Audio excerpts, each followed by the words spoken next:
Base jumping is one of the most dangerous extreme sports in the world. One tiny mistake can cost you your life in an instant. These are the most disturbing base jump accidents that were caught on camera, and each case gets considerably worse. Oh my god. It's April 23rd, 2013, Italy. What you see is the camera footage of Matthew Go. He is about to jump off a cliff at Lake Garda.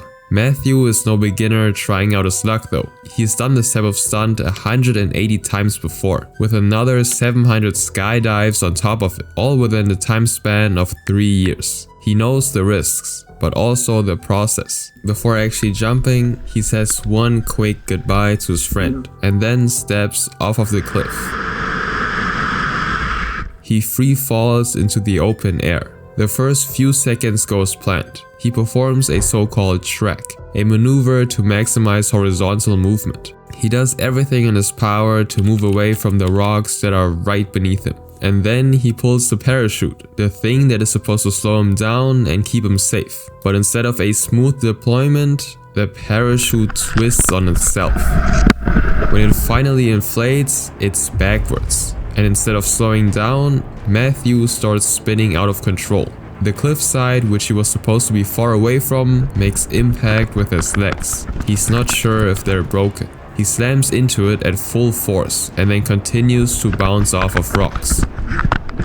The parachute twists even more, dragging him down the cliff. He's completely powerless, while his body spirals towards the ground at 40 miles per hour. The final impact is coming soon, and if he just hit the floor straight up, it wouldn't end well for him. But as he looks down, he sees the worst possible landing spot. Sharp metal spikes sticking out of the ground, used for hanging wetsuits, but there's no way to avoid them. He's about to be impaled, and the last thing he can scream out is... One of the spikes hits him directly in the head, knocking it clean off, but it only brushes his actual face, and immediately after, he crashes onto the sand. In the video, there's a cut, and you can see his friend coming to check up on him. Right. I'm gonna cut you away. And fortunately, Matthew, although injured, is conscious and alive. Medical teams also shortly arrive after and bring him to a nearby hospital. He's one of the lucky few who managed to survive a failed base jump.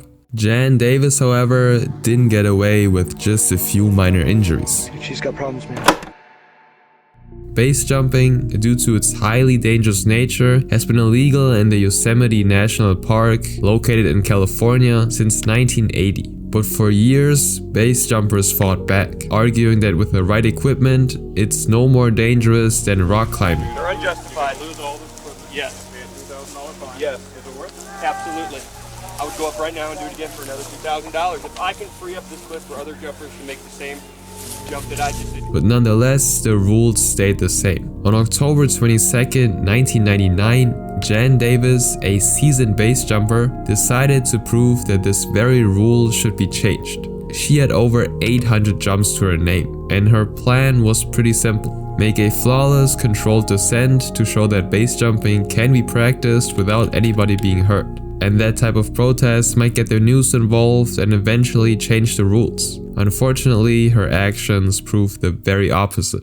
9, 8, 7, 6. The video was recorded by her husband of 15 years, and you can clearly see Jan wearing a black and white jumper to make fun of the rules that were supposed to just protect her.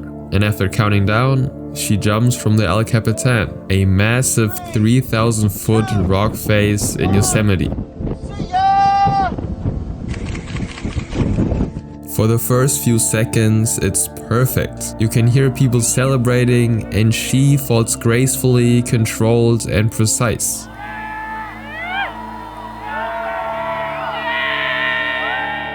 But just a couple of moments later, people can already tell that something is going extremely wrong. She's got problems, man. Jan doesn't deploy her parachute, and then nothing. Her parachute never opens, and she falls straight down. The cliffside rushes past her at 120 miles per hour. Dude, she's got big chewing in. What the f***? 10 seconds after stepping off of the edge, She slams into the rocks at full force. The impact is instant and fatal. Her husband then lowers the camera in grief. Oh my god. The actual reason for this fatal accident really surprised me, considering the fact that she's had over 800 jumps in her lifetime. She wore a cheap parachute that was borrowed from somebody else, because she wanted to prevent her own equipment from being confiscated after the jump. Jan, however, didn't make sure that the cord to deploy the parachute was in the same place as her own one. So the entire time when she was ascending, she was desperately trying to find the cord that was on the legs and not on the back. According to the book Ranger Confidential, a local park ranger who was a part of the cleanup crew first heard a very loud explosion. Upon arrival, the ranger thought that it wasn't too bad. She just saw blonde hair. But that was until she went deeper, and all of them started seeing pink goo everywhere, between the trees and on the ground. The only thing that was still recognizable were the legs, that were intact due to the spandex suit. This next person wanted to film a documentary about the dangers of base jumping, but he ended up becoming the very thing he wanted to talk about. This is Ian Flanders. He was born in LaPorte, Indiana, not far from Chicago. Although he had a fairly normal childhood, something just always drew him towards the more extreme sorts of activities, and he most definitely did not refrain from them. On his Instagram, you can see countless videos of him mountaineering, skydiving, base jumping, and wingsuit flying. His passion grew so much that he eventually even gave up his day job to travel the world as an extreme athlete. And over the years, Ian became somewhat of a celebrity in his own little bubble. He was the first person to ever ride down a mountain bike far beyond its intended purpose.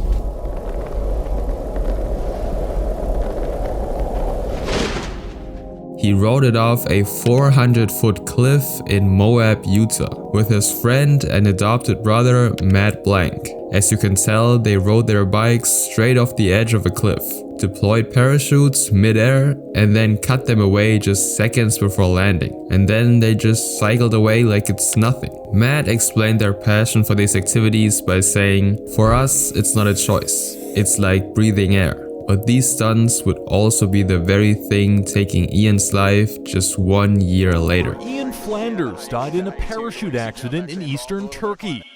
It's July 22nd, 2015. Ian is in Turkey for the first time. He's there to attend the country's first base jumping festival. And his first jump from the dark canyon is successful. He safely lands in the Karasu River. News stations also gather around the event to report on it, and Ian is one of the many athletes who volunteers to talk to them. In his interview, he talks about the jump he just made with his wingsuit, telling them how great it was. This village is gorgeous. The people have been very friendly, very hospitable. It's been great. And right after his quick talk, he decides to go for his next jump. Another simple and quick one to warm up before actually moving on to the more extreme base jumps. Yet again, he's standing on a 900-foot cliff. He steps forward and then jumps off. According to witnesses, Ian performs the signature backflip maneuver and then free falls. But just seconds after jumping, things go south. His foot gets tangled in the parachute's deployment bridle, the most important piece of equipment for pulling open the parachute. He tries to free himself, but there's simply not enough time. His parachute only slightly opens, and he falls helplessly towards the rocks. And the people standing around can only watch as he crashes onto the sharp rocks at insane speeds. And one cameraman simply follows his movements until he touches the ground. Matt watches him fall and goes after him, but the moment he arrives in the river, Turkish rescuers have already reached Ian in their boats, and there's no question about it.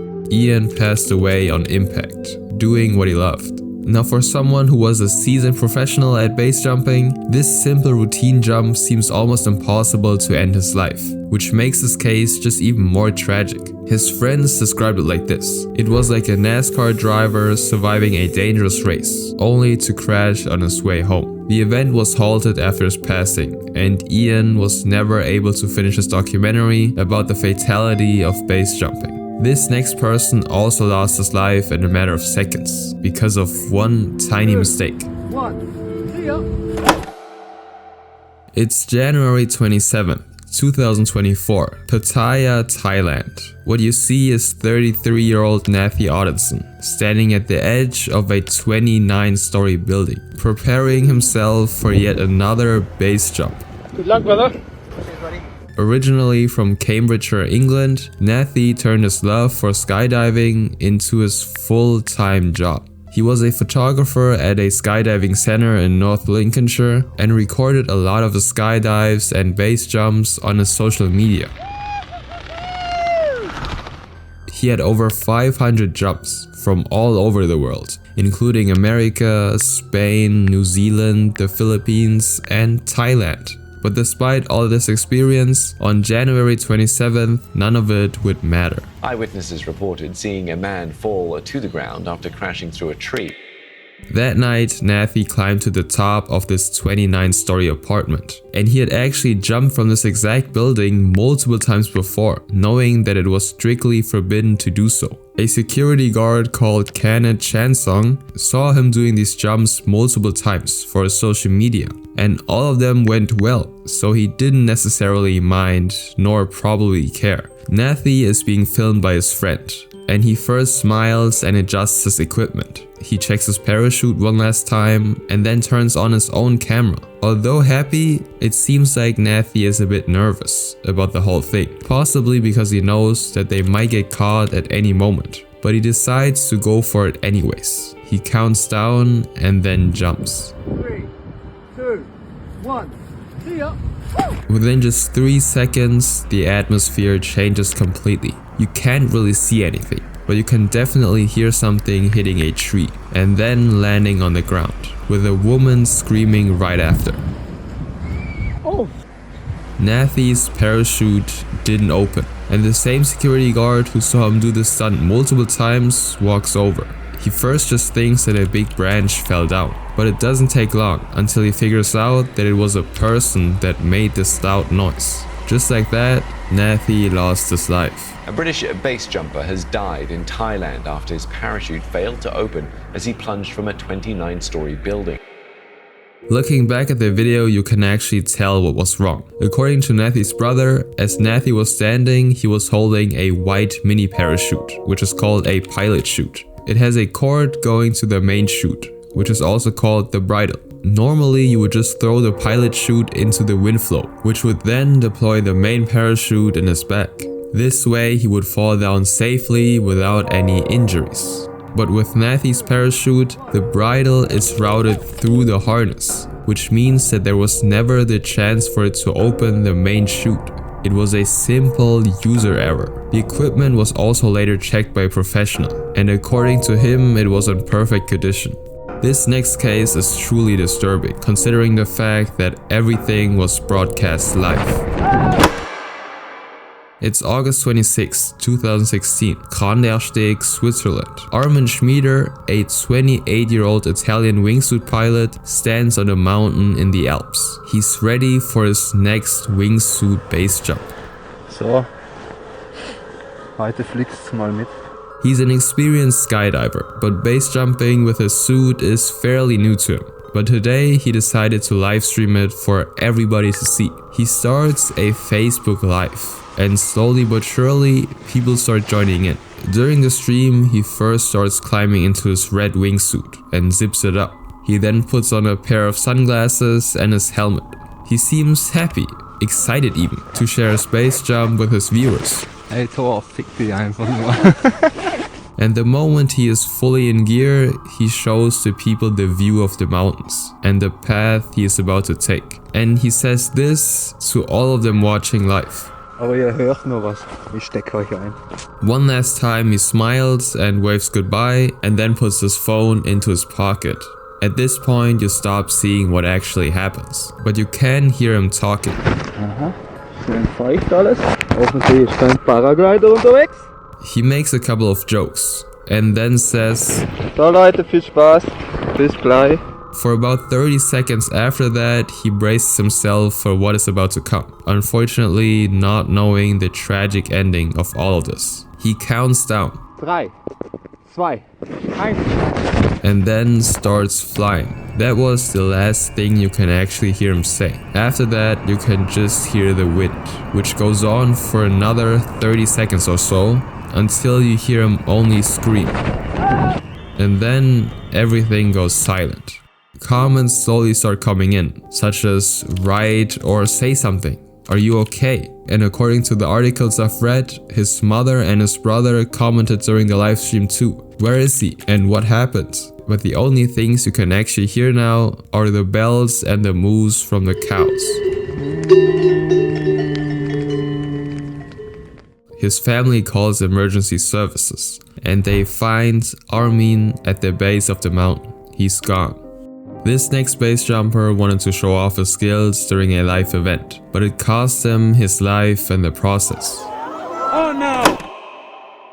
October 2003. Dwayne Weston is an absolute legend in the base jumping world. At just 30 years old, he already did more than 1,200 base jumps across 10 countries. And he even earned the title of base jumping world champion in 2002. Dwayne was the greatest base jumper that ever lived. I mean, even to this point, there's still not even a close second to what he was. Probably the most impressive part about it, he did it without any sort of major injury, no broken bones or anything. He was pretty much considered one of the greats, with him even being the president of the Base Jump Association of Australia. Now on October 5th are going to be the very first Go Fast Games, an extreme sport event sponsored by the Go Fast Sports and Beverage Company, and it will also include base jumping and wingsuit flying.